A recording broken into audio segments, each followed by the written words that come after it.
Hello, in this session, I'll be explaining declustering in ABAP HR.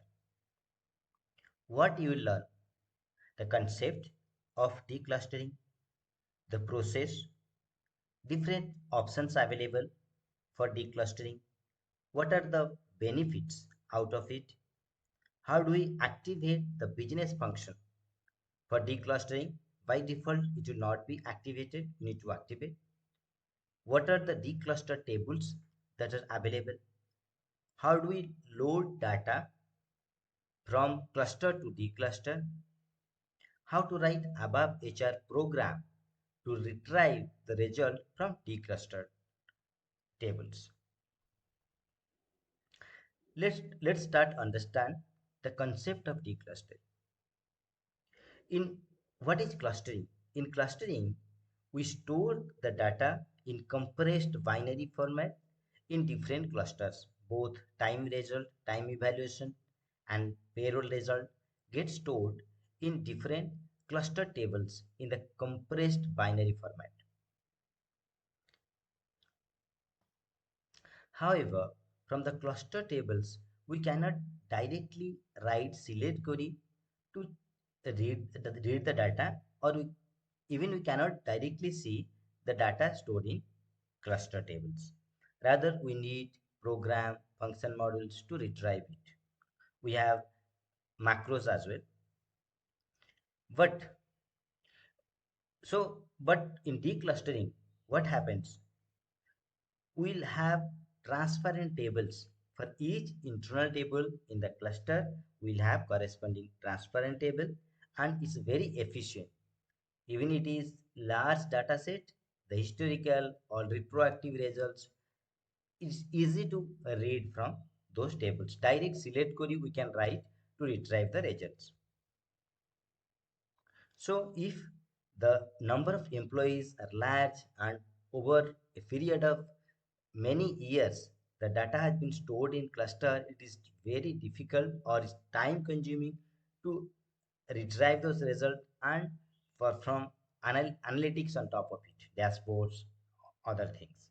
But with declustered, those are directly tables, transparent tables, so it is easy to use in HANA, developing CDS views, consuming in analytics. It is much more faster than the cluster. Let's understand the process. What is the process? First is we'll be converting from the cluster, that is non-transparent storage, to the transparent tables.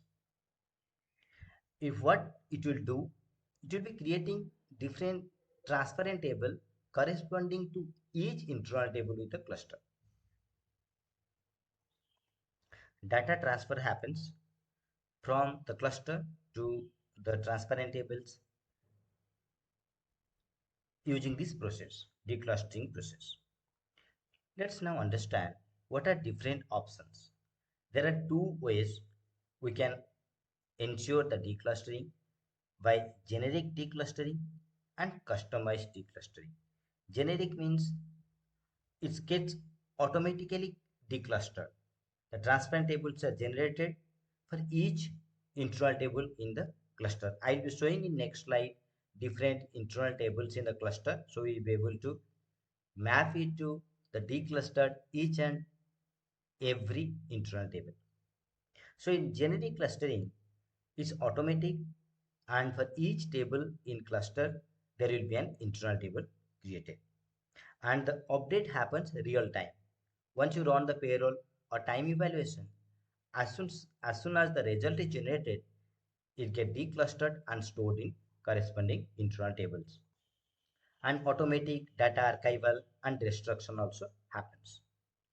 Whereas in customized declustering, we need to be selecting which payroll results we want to decluster, and which internal tables out of all internal tables in cluster, how many internal tables or how many tables we want decluster. So we have a choice here. We customize it.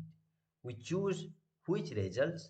We choose in each result which tables to be declustered. Okay, so this is the specific difference between generic declustering and customized. Generic, everything automatic. Declustering happens, is live. You do run the payroll, you get declustered and stored in internal table, stored in transparent tables. Customizing, we have to choose. What are the benefits of declustering? The data processing is simplified. In clustered results, we need to use macro, function module, or programs to read the results. But with declustering, you can directly write select queries and get the result. You even can do aggregations, sum, group by, sorting, all you can do using queries, which was not possible with clustering. There are other benefits like performance, report performance, and integration also seamless. You can write one select query with payroll results from declustering and info type master data. Earlier, what we are doing, we need to write select queries or function modules to get the info types. Then we need to read the result. We'll be combining to report. Now you can do both together with queries, select queries directly fired to the database from info types and payroll results. You can read the data. Let's see how do we do it. How do we activate the business function? I'll show this in system. The transaction code is SFW5. You need to search for this business function. Declustering tools, you need to select it and click on activate. Then it will be activated. Once it is activated, you can see all the tables that gets created. You can see P2 RX. So all the tables that you see in the cluster will be available. The corresponding transparent table for cost distribution, for the result table, for bank transfer, all the tables. Once you, after the activation of the business function, you need to do the initial load. If the generic declustering is not activated, you need to load the data from the cluster to decluster. So this is the transaction code you can use to load the data to the decluster tables. Let's see how the payroll results look like in clustering. If you go to the transaction PC underscore pay result, you'll be able to see for the employee number given. If the payroll result is available, it will be showing as green, and you can see different tables, cluster tables. You double click each of the table, you'll be able to see the result. Each of these table, there will be corresponding decluster table once you activate the business function. How do we write program? To write the program, you can write the select query directly to the declustered tables. Earlier, we had to read the data, then loop at the internal table, but now we can directly write select query on the RT table. That's nothing but the result table. Let me show you on the system. So the step one is ensure that business function is active or not.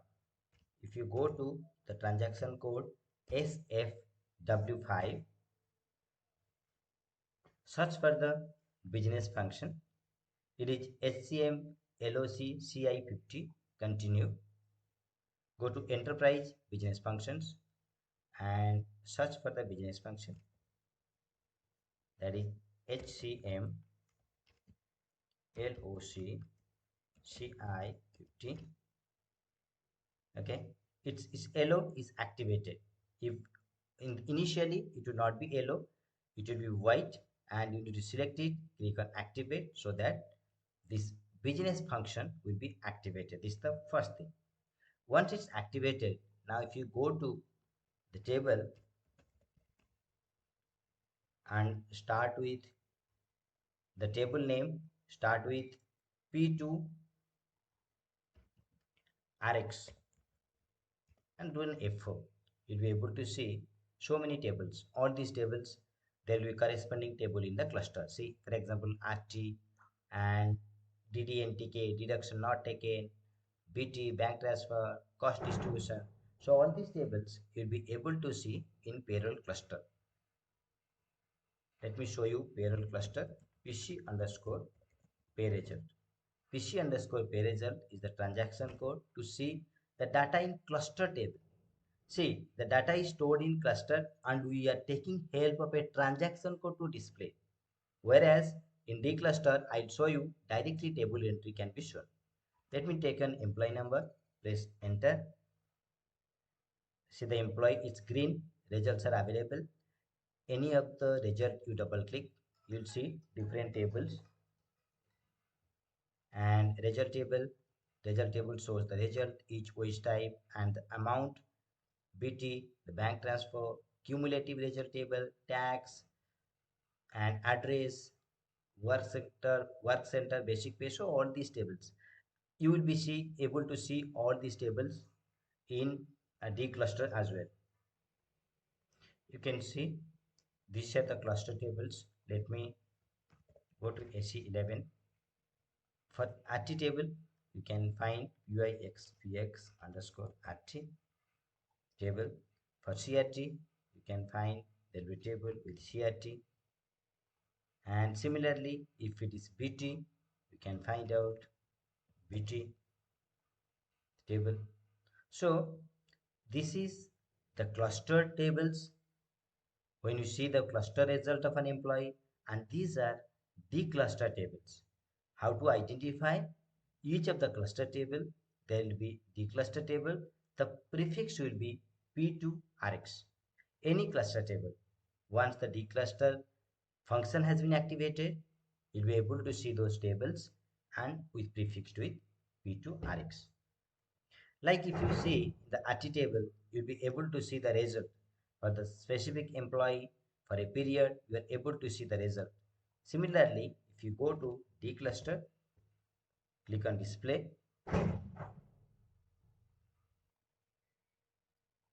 Let's see the content for the employee number 80501. Click on execute. You'll be able to see the result for that employee. Even the amount also you'll be able to see 2750. Okay, so 101 wage type, you see 101 wage type, 101 wage type, and the amount is 2750. 101 wage type, total gross 2750. So this is how we can compare and we can find all the results of clusters in our decluster table, and we can use decluster as its transparent table. Decluster, we can use that in CDS views to create different reports, analytics reports, or consume it much faster. And once it is declustered, as the database is HANA, further compression happens. Whereas the cluster tables compression cannot. The compression happens whatever SAP can do. The feature of HANA is not applicable. And how to program? Simple select queries you can write like any other database table. Select queries on this result table and any other tables, CRT, BT, tax, any other tables. Write select queries, populate the data. To conclude, there are advantages of declustering. There are two types of declustering. One is generic declustering. If it is activated, everything happens automatic. The time you run payroll or time, the result comes and gets stored in decluster tables directly. Customizing, we choose which payroll result, and in each result, which are the tables to be declustered. And the process to ensure the declustering, ensure the business function is active in SFW5, then run the program to do an initial load from cluster to decluster. Then you can use your queries, select queries or CDS views to consume data from those decluster tables and report on it. It's much faster and beneficial. It can leverage the power, comparison, power, and reporting of SAP HANA easily with Decluster. Thank you for watching.